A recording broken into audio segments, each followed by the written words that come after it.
జపమాల ప్రేక్షకులకు నమస్కారం. ఓం వరవరదాయ విజయ గణపతియే నమః. శ్రీ గురుభ్యో నమః. శ్రీమాత్రయే నమః. ఈ భాగంలో అధోలోక వర్ణన. ఈ భూగోళానికి క్రిందగా 7 మహారంధ్రాలు ఉన్నాయి. ఒక్కొక్కటి ఆయత యోజనాలు విస్తీర్ణం. ఈ ప్రదేశాలు సర్వత్తు సుఖదాయకాలు. అతల వితల సుతల తలాతల మహాతల రసాతల పాతాళ అని వీటి పేర్లు. వీటినే బిలస్వర్గం అంటారు. వీటిలో ఆకాశ భాగం కూడా అధికమే. ఇవి కామభోగైశ్వర్య సుఖ సమృద్ధులకు నిలయాలి. నిత్యోదాన విహారాలకు సుఖాస్వాదనలకు ఆకారాలు. మహాబలశాలులైన దైత్యులు, కాద్రవేయులు, దానవులు, భార్యాపుత్రమిత్ర సేవక బంధువర్గంతో కలిసి అనురక్తులే, నిత్య ప్రముదితులే ఈ లోకాలలో నివసిస్తూ ఉంటారు. వీరంతా ఈశ్వర భక్తులు, వరగర్వితులు, మహామాయావులు, నిత్య సంతుష్టులు. మాయాశక్తి సంపన్నుడైన యముడు వీరికి పట్టణాలు నిర్మించాడు.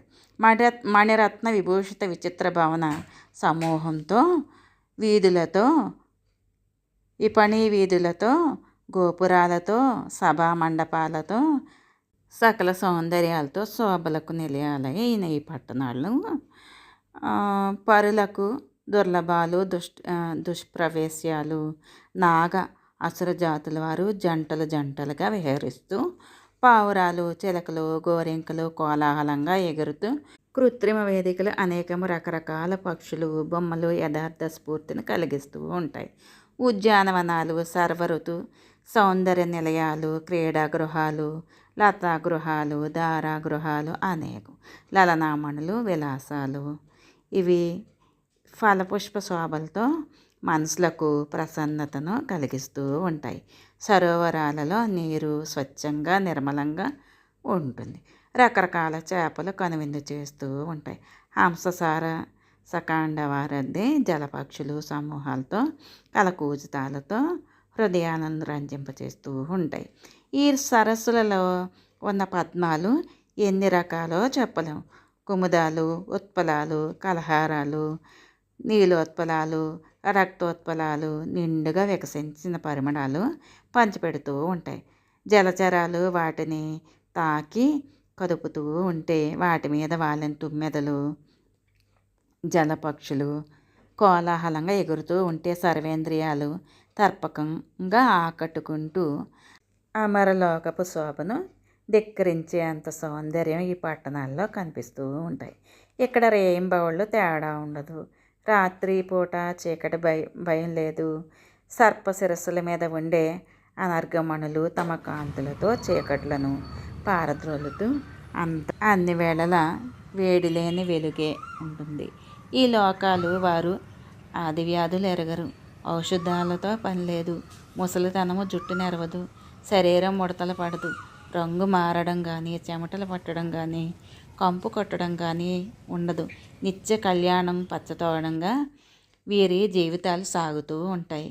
కాకపోతే వీరికి ఉన్నదల్లా సుదర్శన చక్ర భయం ఒక్కటే. అది ఇక్కడి దైత్యాంగనాలకు గర్భస్రావాలు కలిగిస్తుంది. బ్రహ్మపుత్ర అతల అనే మొదటి బిలంలో యమపుత్రు బలుడు అనేవాడు ఉంటాడు. అతడు అకర్వ గర్వ సమన్వితుడు. సర్వార్థ సాధకాలైన 96 మాయా విద్యలను ఇతడు సృష్టించాడు. ఇతడు ఆవులిస్తే చాలు ముల్లోకాలను సమూహపరచడానికి కామినీమణులు ఆవిర్భవిస్తారు. వారంతా స్వేచ్ఛా విహారులై ఉంటారు. అక్కడికి వచ్చే పురుషులందరినీ లోబరుచుకుంటూ ఉంటారు. విలాస విభ్రమాలతో, చిరునవ్వులు పలకరింపులతో, కౌగిట పులకరింతలతో రమింపజేస్తూ ఉంటారు. వీరంతా తల్లిదండ్రులు లేని స్వతంత్రులు. వీరు కలిగించే ఆనంద పారవస్యంలో అక్కడికి చేరిన ప్రతి వాడు నేనే మహానుభావుణ్ణి, నేనే మహేశ్వరుణ్ణి, నేనే సిద్ధుని, నేనే గజకోటి బలశాలిని అని తనకు తాను మురిసిపోతూ మదాంధుడైపోతాడు. ఇది అతలంలో పరిస్థితి. ఇక రెండవది వితలం. ఇందులో శివుడు హటకేశ్వర నామధేయంతో ప్రమదగణ పరివేష్టితుడై విరాజిల్లుతూ ఉంటాడు. బ్రహ్మదేవుడి సృష్టి విజృంభం చేయడం కోసమని భవానీ సహితుడే విహరిస్తూ ఉంటాడు. సకల దేవతలతోనూ పూజలు అందుకుంటూ ఉంటాడు. ఈ వితలంలోని హటకీ నది ప్రవహిస్తూ ఉంటుంది. అది శివుడి వీర్యంతో ఏర్పడిన నది. గాలికి కదులుతున్న మంటలాగా కనిపిస్తుంది. ఈ ప్రవాహం దీని నుంచి హటకం అనే పేరు కలిగిన బంగారం లభిస్తుంది. దీనితో భూషణాలు చేయించుకొని దైత్యాన అంగనలు ధరిస్తూ ఉంటారు. అతలానికి కింద వితలమైతే వితలానికి కింద మరో మహాబలం ఉంది. అది సుతలం. దీనికి అధిపతి విరోచనుడు అని బలిచక్రవర్తి దేవేంద్రుడికి ప్రియం చేయడం కోసమని త్రివిక్రముడు బలిని ఈ సుతలానికి అణగదొక్కాడు. త్రైలోకాధిపతి అయిన ఓడగొట్టి ఇంద్రుడికి కట్టబెట్టాడు. కానీ రాజలక్ష్మి ఇంద్రుడిని భరించలేదు, బలిచక్రవర్తిని త్యజించలేదు. ఆ శోభ అతనితో పాటు ఈ సుతలంలోనే ఉంటుంది, నిర్భయంగా నివసిస్తుంది. పాత్రుడైన శ్రీహరి భూదానం చేయడం వల్ల 3 అడుగులు లభించిన ఫలంగా దీన్ని మహాత్ములు వర్ణిస్తూ ఉంటారు. కానీ నారద, ఇది సమంజసం కాదు. సాక్షాత్తు వాసుదేవుడు సకల పురుషార్థ ప్రదాయకుడు అయిన శ్రీహరికి భూదానం చేస్తే లభించే ఫలం ఇదేనా, ఇంతేనా? తెలుసో తెలియకో ఒకసారి శ్రీహరి నామాన్ని స్మరిస్తే చాలు, స్వీయకర్మ బంధాలన్నీ కూడా తొలగిపోతాయి. ఈ బంధ విమోచనం కోసమనే కదా యతీశ్వరులు, సాంఖ్యయోగ నిపుణులు నిరంతరం సాధన చేసేది. భగవంతుడు అనుగ్రహించాడంటే కర్మబంధం విమోచన కలిగిస్తాడే తప్ప మరింత మాయామోహంలో కూరుకుపోయేట్టు ఐశ్వర్య భోగాలు కల్పిస్తాడా? ఇవి సర్వ క్లేశాలకు కారణభూతాలు కదా అని ఉపాయాలు శ్రీహరి వామన రూపంలో యాచకుడిగా వచ్చి బలిచక్రవర్తి నుంచి సంపదలు సమస్తం అపహరించి నా శరీరమాత్రుడిగా మిగిల్చాడు. ఇంద్రుడు ఎంతటి మూఢుడు! బృహస్పతి మంత్రిగా ఉండి మాత్రం ఏం లాభము? ప్రసన్నుడైన శ్రీహరిని ఏం కోరుకున్నాడు ఇంద్రుడు? ముల్లోకాల ఐశ్వర్యాన్ని తనకు సమకూర్చమని అభ్యర్థించాడు. ఇది ఏ పాటిది, ఎంత తుచ్చమైనది! ఇలా కోరిక ఇంద్రుడు తెలివైనవాడేనా? బలిచక్రవర్తికి పితామహుడైన ప్రహ్లాదుడు శ్రీహరిని ఏం కోరాడు? దాస్యం చేసే అవకాశం ఇమ్మని అడిగాడు. సంపదలు కోరలేదే. హిరణ్యకశిపుడు ఐశ్వర్యాన్ని అంతా ఇవ్వజూపినా తీసుకోలేదే. అంతటి భక్తి మరొకటికి ఉంటుందా? అంతటి మహాత్మ భావత్వం మరి ఎక్కడైనా కన్నామా, విన్నామా? పరిపక్వం చెందిన వారు ఇలా ఉంటారు, చెందని వారు అలా అడుగుతారు. ఇటువంటి అభిప్రాయాల ఆలోచనలు ఉన్నాయి కనుకనే బలిచక్రవర్తి సుతలంలో అందరి పూజలు అందుకుంటున్నాడు. శ్రీహరి స్వయంగా అతడి గుమ్మానికి వాకిలి కావలా కాస్తున్నాడు. రావణాసురుడు తన దిగ్విజయాత్రలో భాగంగా సుతలానికి వస్తే అక్కడ ద్వారపాలకులు కూడా ఉన్న శ్రీహరి తన భక్తుడైన బలిని రక్షించుకోవడం కోసమని తన కాలి బొటన వేలుతో ఆ సర్వలోక రావణుడిని 1000 యోజనాల దూరంలో తన్నేశాడు. నారద, ఇటువంటి వ్యక్తిత్వం కలిగిన బలిచక్రవర్తి సర్వసుఖాలు అనుభవింపజేస్తూ సుతల రాజ్యాన్ని పరిపాలిస్తున్నాడు. ఇది దేవదేవుడి అనుగ్రహ విశేషం.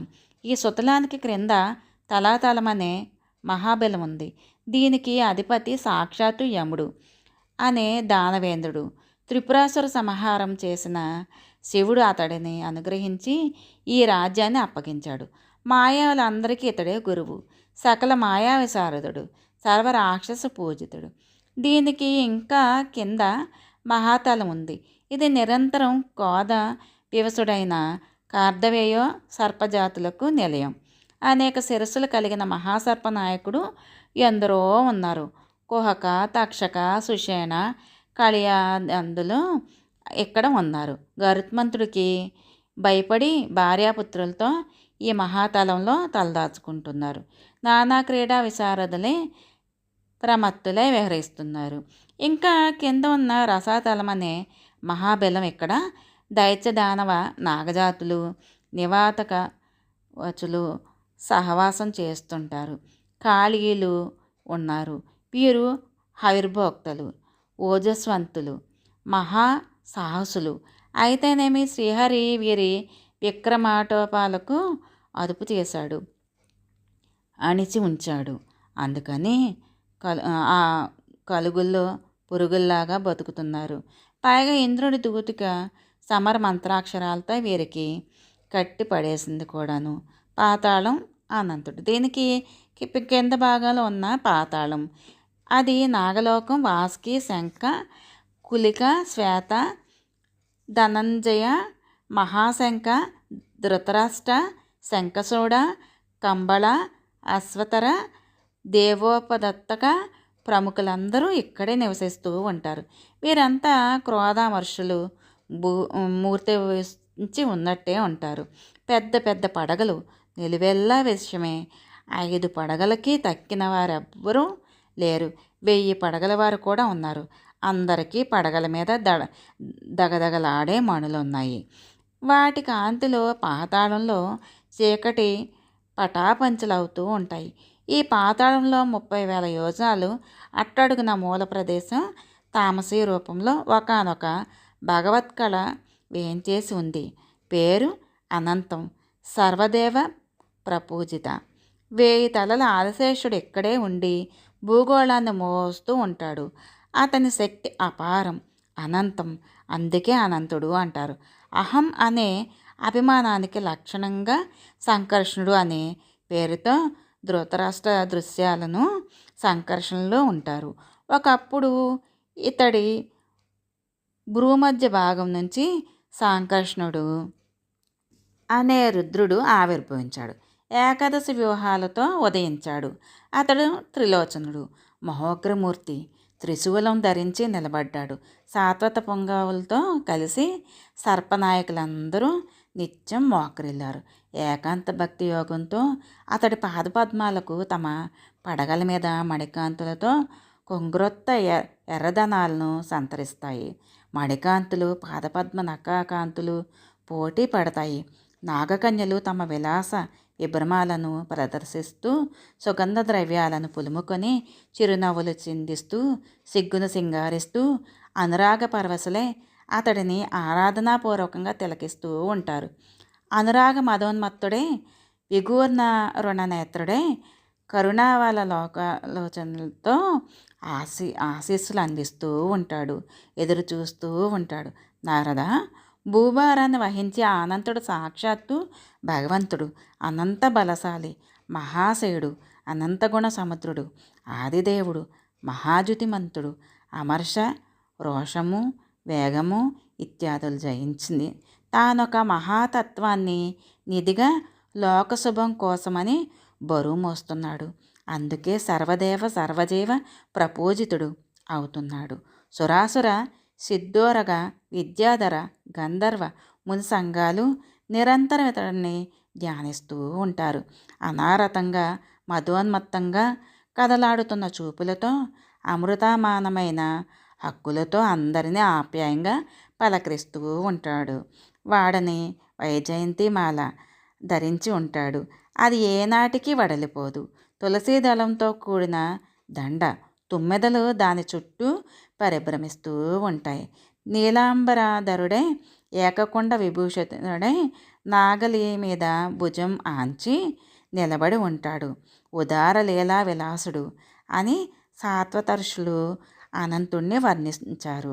నారద మహర్షి, సాక్షాత్ భగవంతుడైన ఈ అనంతుడు అనుభవాలను సనాతనులైన బ్రహ్మపుత్రులు సనక సనందులు బ్రహ్మదేవుడి సభలో గానం చేస్తూ ఉపాసిస్తూ మహాకల్పాలు ఉత్పత్తి స్థితి లయలకు హేతువులై సత్వరజస్తమో గుణాలు అనంతుడు చూపుల నుంచి ఆవిర్భవిస్తూ ఉంటాయి. ఇతడి రూపం ధ్రువం, అది అకృతం, ఏకనామం, అనేక నామధారి. ఇతడి దారి ఏమిటో తెలిసిన వారు లేరు. కేవల కృపతో శుద్ధ సత్వగుణ విభూషుడే భారాన్ని వహిస్తూ ఉంటాడు. ఇతడి నామాన్ని ఆలకించిన, అకస్మాత్తుగా ఆలపించిన ఆర్తులు పతితులు ఉద్ధరింపబడతారు. ఈ ఆదిశేషుడి కంటే మరొక భగవంతుడు లేడు.